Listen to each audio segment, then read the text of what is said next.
Karibu sana if you're just joining us. My good name is Susan Grace alongside Son of Nations. Absolutely. And today's topic being trying to understand being a missionary in the modern world.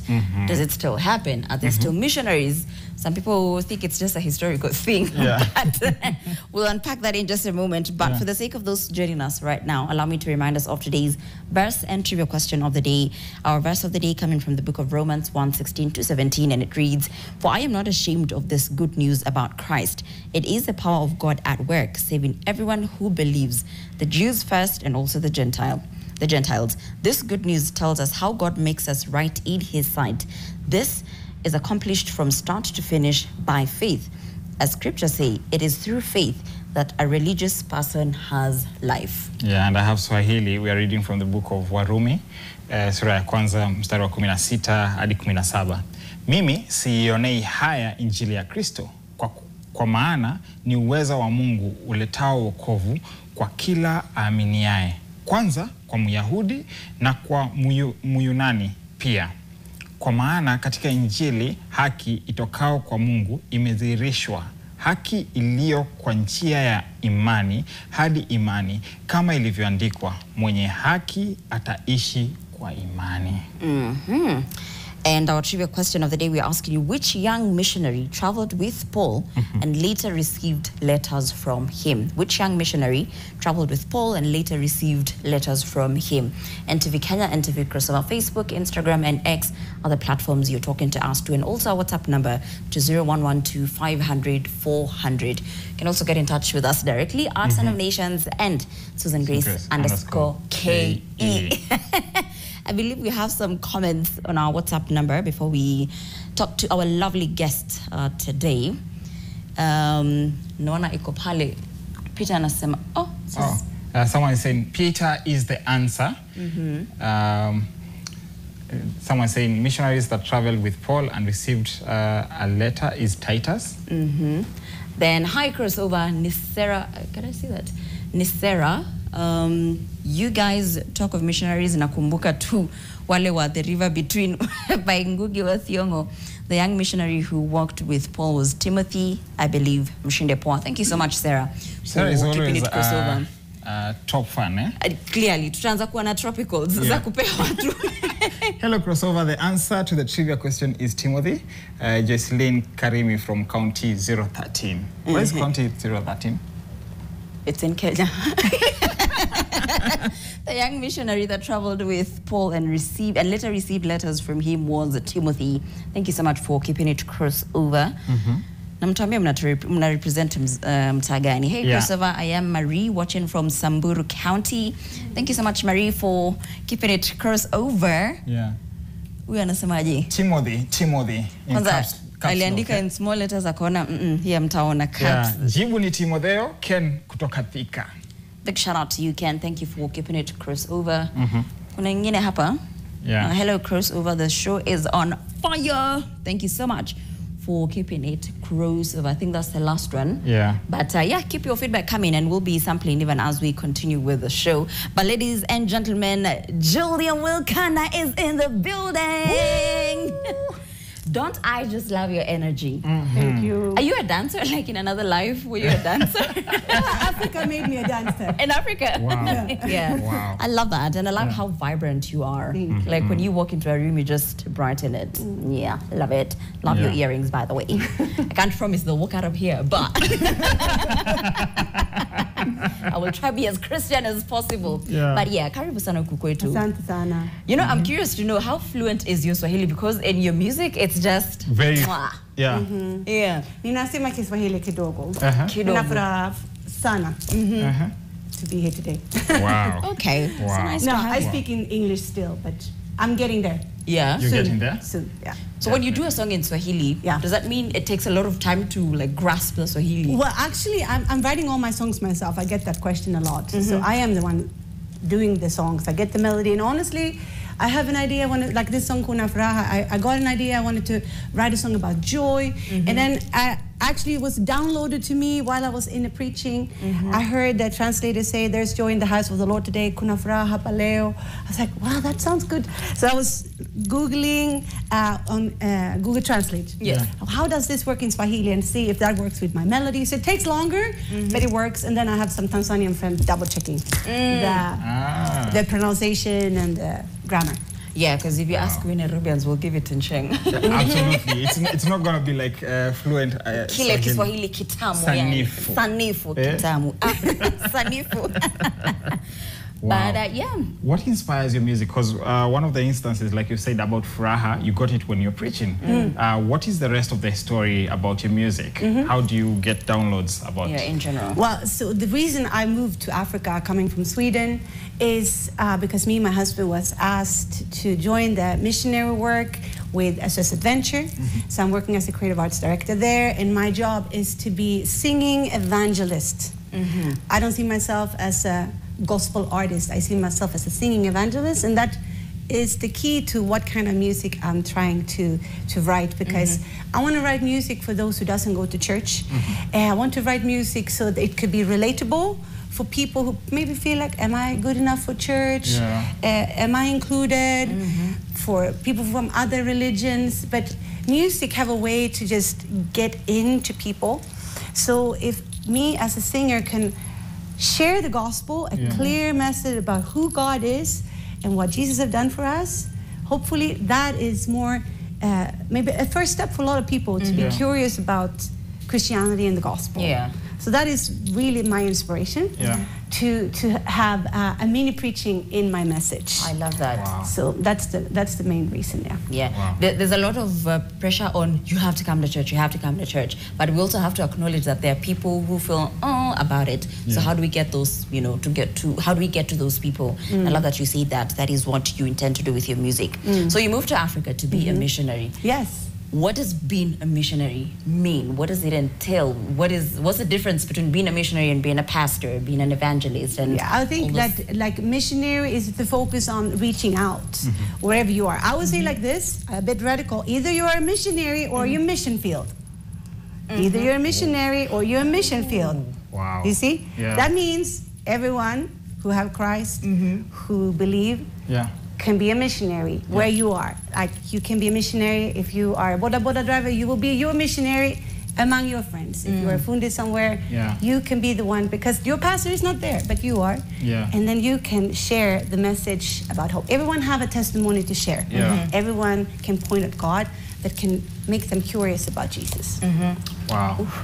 You can either be the missionary or the mission field. I wanted to understand how the journey was in terms of now you're going to Africa, or you're going now to, this is your full-time job. Because if you look in the Bible, someone like Abraham, all he knew is around his father's estate, or if I would call it that. And he stayed there until it was like moved to a land I will show you. How was it for you knowing that maybe, I don't know when the call started, but when you moved, was it a scary moment for you? I mean, of course it's scary to leave your country, your language, your culture, friends and family. It was a big step for me and my husband, but now we've been living here for soon 5 years. So this is home now, this is home. But I want to say that, like, yes, it's scary always to walk with God, but the choice to not walk with God is not a life worth living. It's boring and it's frustrating. If you want an adventure life, you want to have this Book of Acts kind of lifestyle, you have to walk with God. And I actually have a song about that too, that's called like, the will of God is my home. When I am in the midst of God's will, I'm happy. And in many ways, I left a lot of comfort, I left a lot of convenience. But it doesn't go a week until my husband and I look at each other and say, we live the best life. Wow. It doesn't matter if you live in a castle somewhere and you have all the money and all the fame, but if you're not where God wants you to be, you're in the wrong place, and you will be depressed. Absolutely. So it's almost clocking 5 years.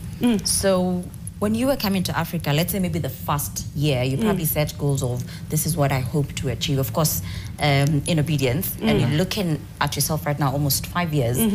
What are some like top 3 things that you set as goals and you believe you have accomplished?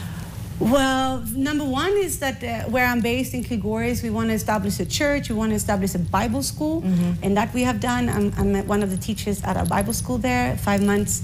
So that is one achievement that we as a group have accomplished, to train young future missionaries. That's what we do there. The other thing I would say, that God really told me to write music in Swahili, and actually I got the call 3 years before I moved to Africa, and at that time it didn't make sense at all to write music in Swahili. But by the time I even got here, I already had 2 songs in Swahili, and I'm actually amazed what God have done and all the open door. Just to be here is a huge honor. And then I would say the third thing is to actually, God have been graceful enough to give me more and more songs that I asked to be able to connect with the people I want to connect to.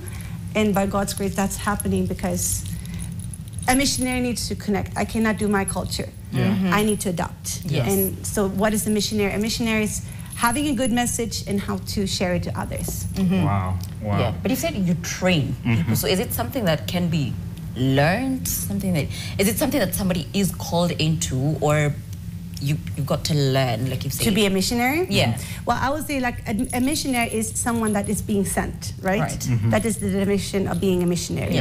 And in the Great Commission, go out to the world, all creation, preach the gospel. Who is called to do that? Everyone who's Christian. That means, am I sent or not? Yes, you are. You're good to go. If you need a calling, am I allowed? Yes. If you believe in the Great Commission, here you go. You just got a confirmation of your calling. Everyone can go. Everyone have something to say about God. Yeah, so if you're out there and you're wondering, like, can I also be a missionary? Yes, you can.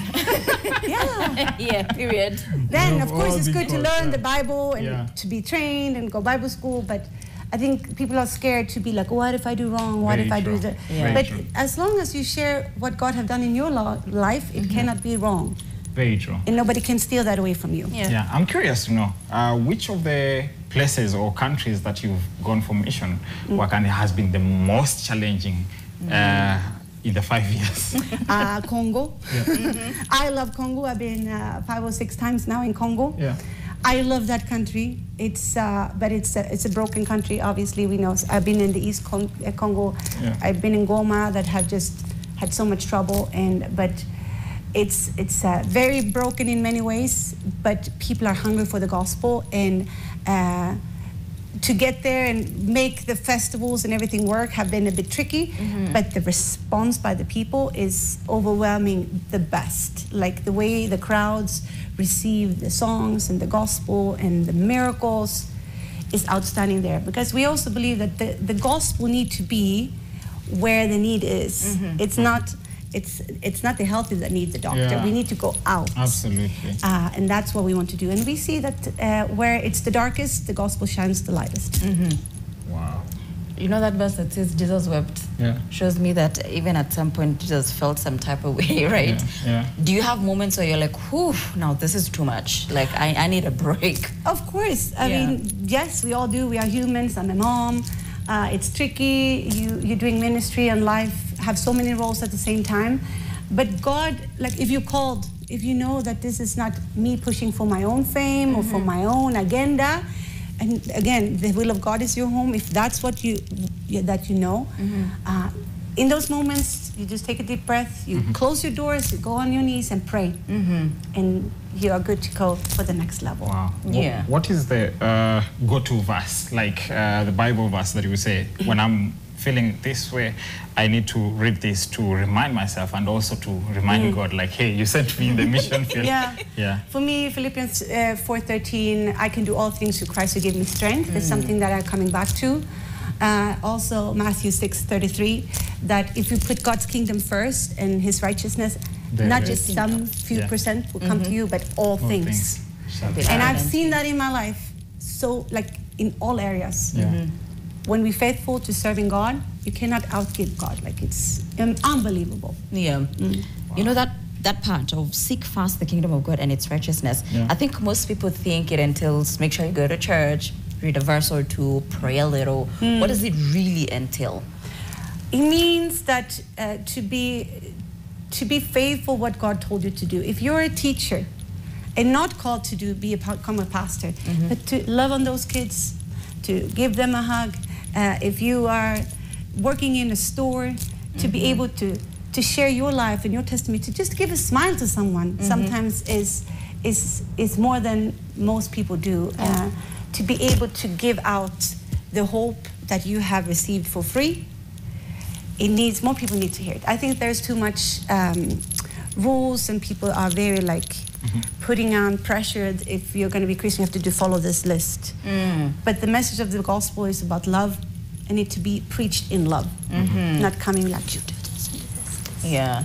Oh, which makes sense. See that verse that says, "We shall know them by their fruit." Yeah. Their fruit. Yeah. So let your fruit show love, joy, peace, patience, patience. And all those fruit. That makes sense. Wow. But now we're living in a digital era. Yeah. Everybody's glued to their phone, and the enemy comes to steal, kill, and destroy. Exactly. And one of the ways he does that is distracting you. So we're living in times where wake up first thing in the morning, social media, TikTok. 3 hours later, I'm like, oh my God, I didn't pray. Oh my God, let me read the Bible, Exactly. So how can we be missionaries to people who are glued to their phones? How do we position ourselves the best way we can to make sure that we are also doing the mission work in the same gadgets? I believe that every generation, the pastors and the leaders of every generation have to acknowledge what tools that is available and not be afraid of it. When the electric guitar came, it was like a big no-no. When new things are coming, often church leaders are afraid of it. God actually told me to be on TikTok. I was like, nah, I'm too old for that. I did that. I started my account in faith, and I decided if I'm a missionary, who do I want to reach? I want to reach the young urban Africa. I want to reach young people that maybe doesn't go to church. I want to be a priest for those who doesn't go to church. Where are they? On the phones. They're on the phones. How can I get there? And then I started to upload my music there, and boom, it just exploded, and it had been a great tool. Amazing. That's my biggest platform today, TikTok. Very true. If you look at how you're doing missionary work right now, is you're especially looking for what attracts the people, because in the earlier days, the Bible was attractive in the sense that it's something new that Africa, we had not experienced that. Yes. How are you doing it differently right now to make sure that you spread the gospel? I would say like this, the gospel should never change. The gospel is the same. We are not compromising with the gospel, never compromising with the message. We don't take away the salt from the message, right? But for every generation, we need to package the gospel differently. We cannot say no to the young people. This is my belief, that many people do wrong, that they are putting limits on how young people should dress, their hairstyle, and if you're not looking like the church girl, you are not welcome to church. And because of that, they are running away. But everything they want is to just be radical for Jesus, but with their style. And for me, coming from Europe, where dressing like this, no problem in church. Like dressing in jeans, like I didn't understand all the rules, and I don't still understand, because for me it's all about the heart. Do you want to go after Jesus? Yeah. Go for it. The young generation have to be free to dress and act as they want, but never compromise with the gospel. And social media should be a tool for all churches to use. Wow. The times may change, dress codes may change, but the gospel remains to be the gospel. There's something you're doing in Mololongo. Yes, yes. I am in Nairobi this week in Mololongo. You did well. God help me. We are here with the big SS Festival, 23rd to 27th, Wednesday to Sunday. Free event. We're going to be there at the Masai Shop Ground. And I have some friends with me. I have Rose Mohando from Tanzania is coming in. Boaz Duncan from Tanzania coming in. I also have a friend, Barbara, from France is also coming in. You know what? We have 250 missionaries from all over the world teaming up to spread the gospel, being missionary on the streets and on the festival. So I hope everyone should come. Yeah. It's a free event. Yay. Wow. From 3. 3 until night. Okay. See missionary at work. Yes. Let's talk about your new song. Yes.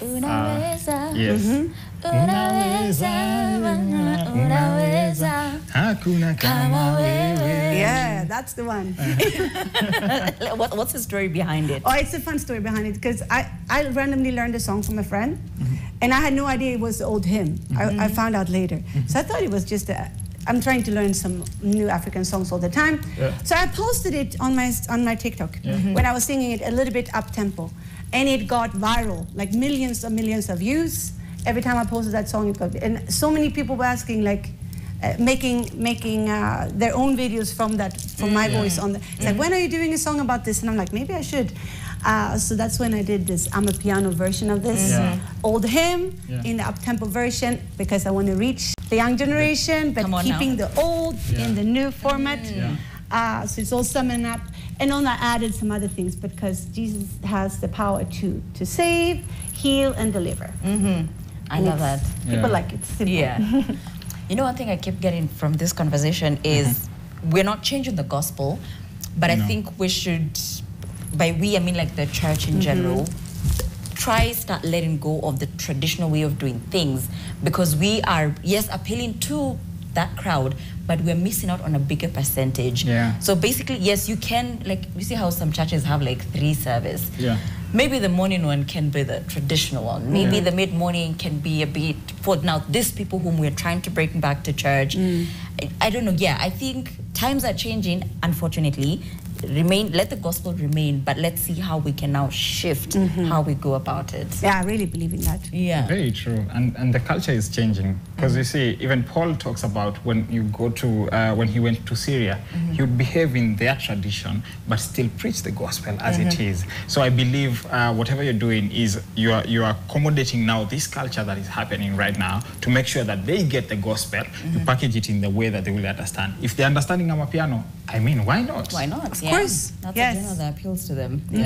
Wow. Or maybe Paul should just write us a letter and tell us how we should do it. I want us to dance to Unaweza, but maybe before that, do you have a message to anyone who's watching today? You want to maybe encourage them even to be a missionary in their mission field? Yeah, I want to say that if you're watching this and you are in a season when it's difficult and hard, you're lonely or miserable, I want to say that unaweza. God is able. He is the only one that can take you up and put you on the rock of salvation. And don't run away from God, even if you've been hurted by church or maybe by people, but God will never fail you. He's faithful and just, and he will always love on you. He wants you to come back. He wants you to receive him in your heart. And if you are there and your heart is on fire for Jesus and you want to do things, you don't have to wait. You can go out on the street today. You can call your friends today. And just, how do you start? You start by sharing your testimony. What have God done in your life? What miracles have you seen in your life? Start to become a missionary today. Woo, woo. Awesome, awesome. My director is saying that we have a message for you that is coming. What's up? Yes. So maybe we just have it on the screen. Yes, we have it. Yeah. Hello, NTV. The young missionary was Timothy, right? I'm Duncan from Thika. A big shout out to Julie, Willkander. You are lit up, guys. Lit up, guys. Wow. Thank you so much, Danny. I don't know if we have another one. No, I think it's that one. Maybe we'll peep our Facebook. But yeah, thank you so much for the good work you keep doing for the kingdom. Thank you. And may God reward you. May he expand your territory, just like he did for Jabez. And yeah, and keep going. Yeah, thank you for accepting the call to be a missionary here at on this Crossover. platform. Yes. My honor. My honor.